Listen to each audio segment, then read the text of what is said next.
next talk, Jovaun Wheeler, Mentorship, Becoming a Positive Voice in Someone's Life.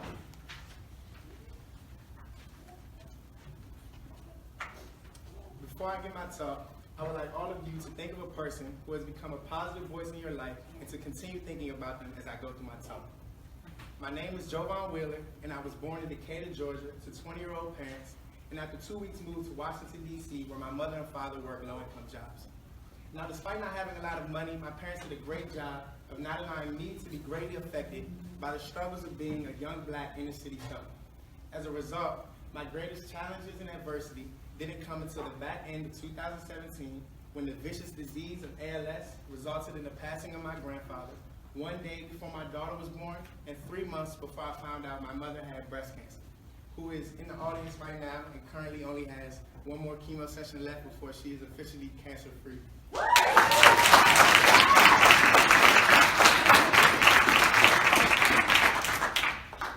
Throughout my 19 years of life, my father had always told me that adversity was an inevitable part of life and to not allow myself to be defined by my circumstance.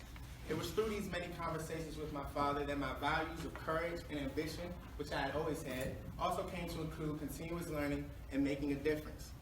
During all of the adversity that I went through at the end of 2017, I looked myself in the mirror and decided that I wouldn't be defined by my circumstance. I also decided that I would do my best to help others improve their own, as poverty, unemployment, and systematic oppression leave so many Americans devastated, which is what led me to the Youth United for Change organization, who also values education and community involvement. Growing up, many of us have had positive voices in our lives, whether they were mentors, teachers, or even parents who have motivated us when we may have wanted to quit, who have guided us when we may have been lost, or have even just provided a shoulder to lean on when we may have been feeling at our lowest points. However, unfortunately, for many kids here specifically in the northern Philadelphia area, they do not have these positive voices. There's no one to motivate them when they may want to quit in school, or guide them when they may be lost in certain areas of life, or even a shoulder to cry on when they may be feeling down.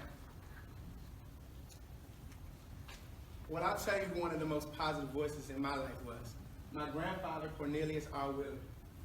Even as my grandfather's last days on this earth were coming to an end, and the pain, medication, and ruthlessness of ALS were visibly limiting his abilities, my grandfather still remained with a sudden calmness and peace to his demeanor.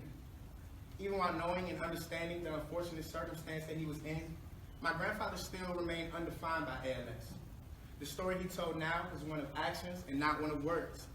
It was not clear where the knowledge, courage, wisdom, and ambition of my father had came from. The many stories of never giving up and perseverance that my grandfather had told us throughout the years were now on full display for my whole family to see. In November 2017, my grandfather lost his battle with ALS, which just so happened to be 1 day before my daughter, Ariah Sky McCoy Wheeler, was born. But I will never forget the last unspoken lesson of mentorship that I was taught by my grandfather. Now, as I mentioned before, all kids do not have these positive voices in their lives. Growing up, I attended camp here in Northwest DC at the YMCA, where I met a kid who we call O. Me and O became best friends as we enjoyed similar activities, we shared a lot of the same interests, and even grew up in similar neighborhoods. However, the path which led me here to Temple University to speak in front of you today, O took a path which led him to a 55-year sentence in prison. Growing up without a father, O's biggest influence was his uncle. However, O's uncle was not the type of influence that you would want a young black male in today's society to have.